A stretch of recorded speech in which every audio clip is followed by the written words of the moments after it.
Good morning, good afternoon, and good evening to wherever you are from the world. And welcome to the series of Authenticity and Inclusivity, where we're doing 10 weeks of a new series based on personality traits and saboteurs. And actually today is our 10th week where we have 9 saboteurs. And of course, the first week of introduction. And if you are joining us live, please, we would appreciate drop us a comment or something like that so we know, because we can't see you.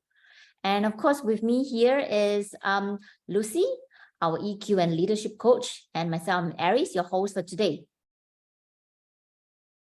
Hello, everybody. Welcome. Thank you for joining us. And today we're going to be speaking about the victim saboteur that can mess with us. So, Aries, how do we do this? Should we talk first about the victim, about the strengths of the victim? Because each saboteur hijacks us based on our strengths. So what would you say the people that get hijacked by the victim saboteur, what kind of strengths they have? I was just, normally my style is I like to give like a one sentence to say what is the victim saboteur they are like, and then talk a little bit more into their strength. So because the word victim doesn't sound very nice. And I remember when we were doing the positive intelligence training, she started saying that actually nobody like to identify themselves having the victim. You know, it's okay, I'm being rational, I'm an achiever, I'm a perfectionist, but victim was like, what? So nobody really like victim, and I definitely say victim have loads of strength, and that's what I want to talk about. But victim is actually talking about the being emotional and a little bit temperamental in a way of to gain attention and affection. So it doesn't matter which saboteur we have, because we have all of them. It's only which one is more kind of dominant in us. Okay, that is what we picked up from childhood. So as a victim is about a way to gain attention and affection. And they focus a lot on probably painful or unpleasant kind of experience. So that's what they do. Strength, I would say one of the highest strengths probably being sensitive in a good way, as in be able to feel their own emotion. That means they can, rather than deflate what they feel, but they can come into contact with how they feel and feel deeply, even difficult emotion. And I think that is a great strength. A lot of people find it difficult to deal with situation whenever involve emotion, because honestly, we are taught to solve problem, we're taught to rationalize things, but none of us are taught to deal with emotion. And the team have that strength. It's like pretty amazing, isn't it? It is, yeah, that they were able to stay with even the negative, painful emotions and really feel them fully, instead of deflecting them or getting busy with something else, like the restless or avoider, but they're really staying with them. So there is strength and power in them, really feeling the emotions. I think another strength, yeah, Lucy, say another strength. Yeah, I think that is the kind of main one. I would say maybe a neat strength of really valuing love and connection and attention, connection with people. And when that is hijacked, that's when the trouble happens. When they feel lonely, when they feel abandoned by others, they could feel resentment. Should we I'm transitioning to already what are the symptoms of the victim or person that has the victim saboteur being hijacked? I'm thinking we might want to focus a little bit of the strength first, because I felt that the victim saboteurs have loads of strength. I mean, of course, one thing is kind of the word come to mind was introvert. Introvert, as in, I have a number of clients who are introvert, and because they're introvert, they have very high they kind of observe rather than kind of jump into things. And because they observe, the ability to introspect is really high. And that Absolutely. is a great strength, especially we're talking about to be a great leader, you need to be self-aware. And to be self-aware, introspection is. So to be able to introspect is means of capable of deep and courageous of looking into yourself and kind of keep, and it's only through that we are aware and we can continue to grow. So that is a great strength of a victim. That's a very good point. Thank you so much for bringing that. Absolutely, the introspection, because they're connected to their feelings. They kind of stay within themselves. So they can also think about themselves, feel it, really introspect what's happening to me, what's happening in my life, and kind of pausing and reflecting about that rather than going. That's a great observation. Yeah. I think we have always said that every strength, when it's overused, it's not going to serve us. So likewise, when you're very emotional, it might be overused. And when you're introspection, we have to be careful how we are doing the introspection. Are we going around that spiral of negativity, or we are kind of looking at it and say, what is it about? What have I learned from it? What have I got out of it? So it's how you introspect. Yeah. Going way too far, delving into it, or it's about moving forward. I think that is where the border thin line is. Yeah. Kind of balance comes to mind. Like anything that's too much, or either too little or too much, it's kind of out of the balance, and there are disadvantages too and risks with too little or too much. You kind of the golden ratio, find the right balance of introspection, being focused on the outside world versus on others versus ourselves. Being emotional versus doing, maybe, or just thinking, kind of balancing it all out. You know, this reminded me of an interesting conversation that I had yesterday with a client. And she said, because we've been working a lot about talking about the voice, she's introvert, right? So she said she need to find her voice to able to speak up in the meeting and everything. Even her manager saying that she need to speak up more because of the role. She kind of been promoted to a manager where she need to have that voice. And then she was saying that, then I said, what do you want? You know, what you want to talk about? She said the voice. I said, okay, so what kind of voice? And then something, you know, this balance. I was like, so the balance of the voice and this inner critic, I was like, so interesting. And then at the end of it, just to speed up a little bit, she was talking about this balance. So at the end, she come out with, actually, it's not a balance, off balance. So she's saying that this part here was the it was the inner critics, and this was the voice. So it's like this. So she was thinking like this. So and then I said, what kind of balance? She's like, oh yeah, I want an off balance. That means the voice to be louder and the inner critic to be softer. Of course, we talk about what can they do to increase the voice and decrease the inner critics and things like that. But it's interesting when you say balance, is always striking the balance. And every one of us, our balance is different. And I'm just thinking that because you say the word balance, I'm just thinking, is it good to jump into the 4 personality traits to see how they all balance? Let's do it. Let's see how we can balance it out. Victim, saboteur. Let's do it. So the first one in the quadrant is the dominant personality style. Yeah. So their strengths, what would you say their strengths are, Harris? So dominance, the D, I think the strength definitely very driven.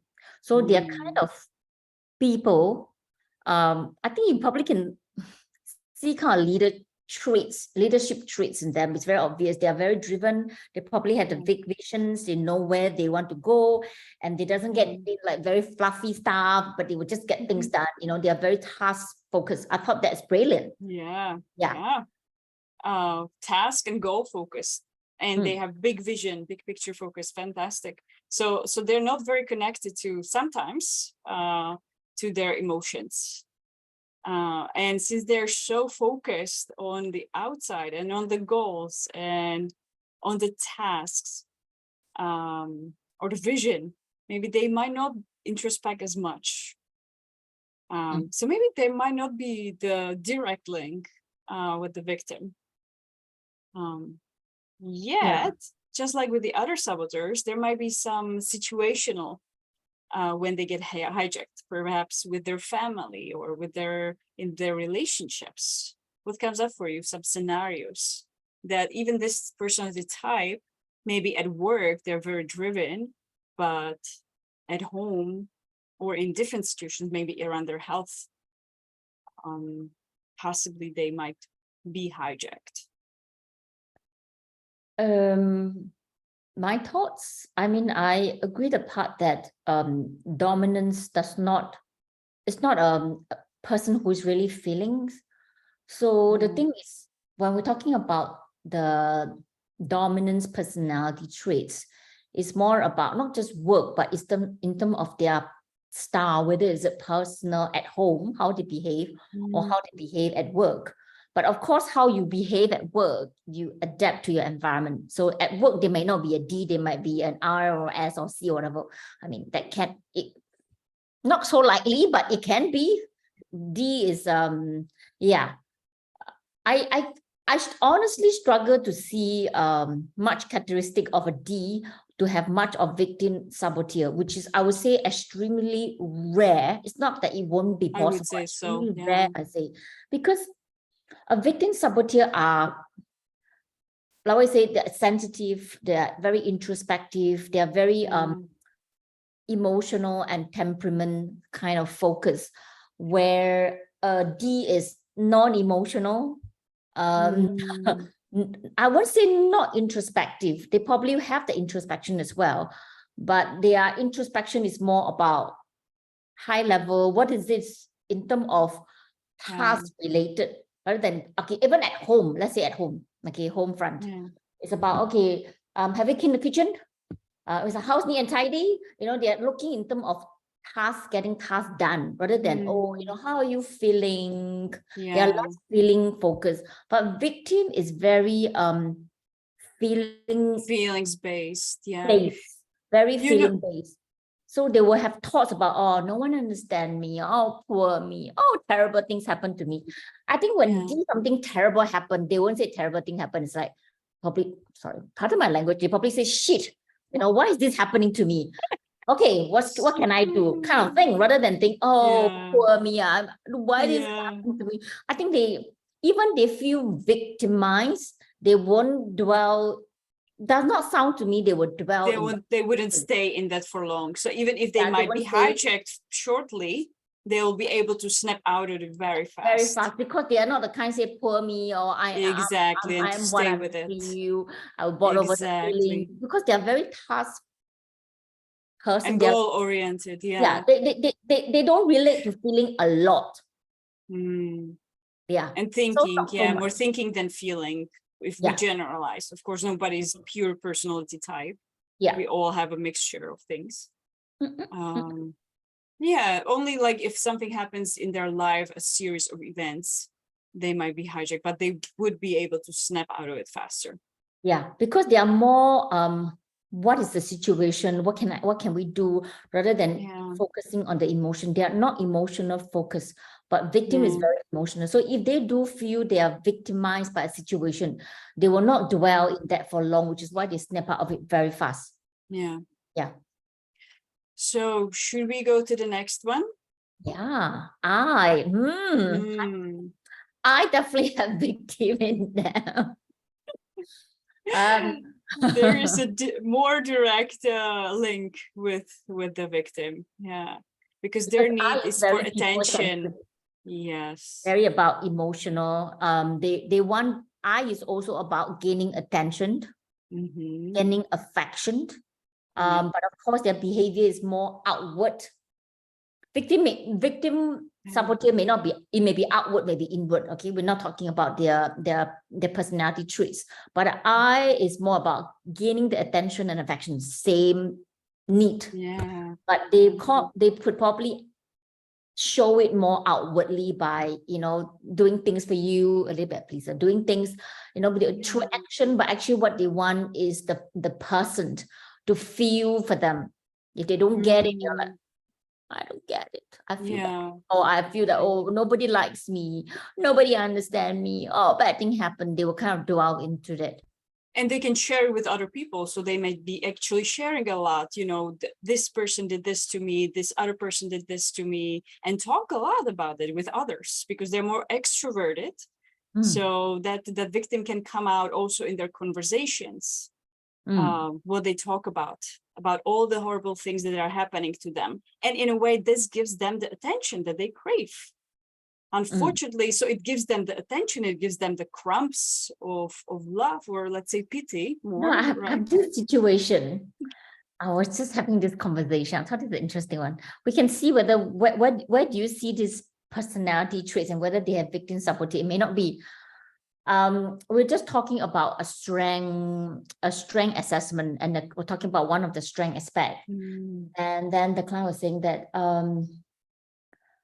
we're talking about emotional regulation, and they find it difficult to regulate his emotion. And I say, well, if you find that there are times that, there was a situation, he got unjustified or whatever, there's a lot of anger and frustration. So he need to address that.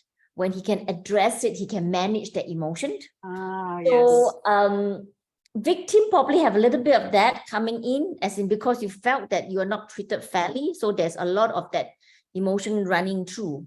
Right. And then when you have an emotion running through, and if you're an I, you probably need to address it because it's or talk about it. Talk through, yeah. Yeah. I think we can use this example to go through the rest as well. But I think D doesn't have much about it. D doesn't want to talk about emotion. They talk about. I don't think so. Yeah. Okay, let's just get it done. Okay, you're not fair. Let's talk about it. Let's move forward. Next. Yeah. Yeah. So I see a lot of the I personality I with victim, but of course generally from an outsider point of view, it may not be so obvious because I is not about put me on, but it's not about that. But because I is about very bubbly, that there's an extroversion character, but it can be hijacked by us, the victim saboteur, when they dwell inward. And maybe they could be saying outright, or they can be saying by themselves at home or to their family or whatever. But that component is very, very, very, you can really see it in them. Yeah, so they can still be the center of the attention that they love, sharing stories, just the stories have, content of, for me, look at what happened to me. Yeah, that's one of the signs of being hijacked for the others or for themselves. So if anytime you feel there's a self-pity, then that's probably the victim coming in. Yeah. And all emotions are useful, just like we say, for how long they're useful. So it's about really noticing, what do I need at this moment when we feel, let's say, self-pity. This could be, the saboteur hijack, but do I need maybe self-compassion at this moment, and provide that love and kindness for ourselves versus being continuously hijacked by the victim and continuously talking about it. I always say it's like all emotion are useful, whatever that is, even that so-called self-pity, the frustration, whatever is, understand where the emotion. When I learn about so-called a little bit about emotional intelligence, is one of the things is recognizing that all emotion is like a messenger, is giving you a message, and it's about recognizing that emotion and acknowledge it, rather than I think most people, when it comes to emotion, is sweeping under the carpet. Shooting the messengers. It's like and then we throw stone at them and bombard them, whatever that is. It's about we're violent against our emotions. It's really about acknowledging, recognizing. And I think this is one thing like we say, the strength. This one thing the victim is really good at, but I think the victim is really going overboard a little bit by overdoing the emotion. So people can be drowning in it. Yeah. So if you are the I, there's high tendency that you might overdo it as well. Yeah. Should we go to the next one? To the S. So they're more on the introverted side. They're also very people and relationship focused. So they're also more emotional. So there also might be more connection. Maybe they did a lot for lots of people. They were very supportive, and then they found out they're exhausted, or the person that they helped, they didn't help them back. And so they could feel resentful and the self-pity. For me, look at me, I'm helping everybody, nobody cares, nobody's helping me back. And that could be the invitation for the victim to stay longer. Yeah. I think both I and S are more people-centric, which is why when they're people-centric, that means that they're more focused on emotion. And because of that, I think this victim saboteur is kind of more dominant to a certain extent. The main difference is I is more, the personality type is more extrovert, where they probably is showing up more and like to talk a little bit more. S maybe a little bit more quiet, but they could be very much wanted to have attention, affection, but showing in a different way, and it could very sensitive. And I think the characteristic of a victim is like, if they feel they are victimized, there is a tendency to withdraw, and then they just probably go to the corner and just suck, which I think that I can definitely see that in the I can see that in the S as well, because they are very, their focus is very much on people. So they feel that if I'm not getting the attention, if I'm not having what I care for, which is relation with people, they might felt that there was depressed emotion. They might, like sulking, depression, sadness. Absolutely. It's quite dangerous. Low energy. I'm just thinking that you have victim, if you're high in victim saboteur and you are either R or S as a preference star, it's quite dangerous actually. Yeah, it can be, absolutely. Yeah, the combination is quite dangerous. But the thing is, I think it's probably because you're more I and an S, you're more likely to be a victim compared to a D and a C. Yeah, because you are naturally people-centric. So when you're people-centric, that means you're more empathetic in general. You're more people-focused, and you feel more for people, which is why this victim saboteur would tend to be more dominant. What the D and the C are more tasks, which is why victim saboteur will not stay on long. They can't, they just get right. Because the strength of their strength of the dominant, let's say, is getting things done, moving forward, which is, the victim doesn't like to move forward as much, the saboteur, or get things done. They want the connections, the attention from others. So it's not about the task. So their strength of the I and S, their strength and need is to feel connected with others, to feel seen and heard and valued. And so when that is not being met, there's the door open for for the victim to come and stay. Yeah. So if we move on to a C, so C and S share the introversion, and C and D share the task-centric. Yeah. So C, quite difficult to have victim saboteur, because they don't dwell on emotions. Even something went wrong, what they probably would do is I'm just thinking about it, because they're introvert, right? So because introvert people think quite a lot to the introspection, maybe not so emotional side, but they would dwell in and thinking what they're wrong, and they overdwell on it. And they might have the victim, but less on the emotional side. I'm curious. Yeah, I'm curious if it more shows in their thoughts rather than in the feelings. Yeah. Because they're more in their heads, they're more analytical. So if they're trying to analyze it and get into the loop of, for me, why this is happening to me, versus feeling the depression, I wonder. Or they could be C and S, let's say, or that could be so a combination of these styles. Yes, you're smiling. I see your smile. It's very interesting. I mean, if a person who is so into their thoughts, right? So when something goes wrong, they will still beat themselves up, but in a different way. Yeah. I just told my partner when he do something and then he got really angry. It's like he's like a sore bear, you know. But you better don't hear this.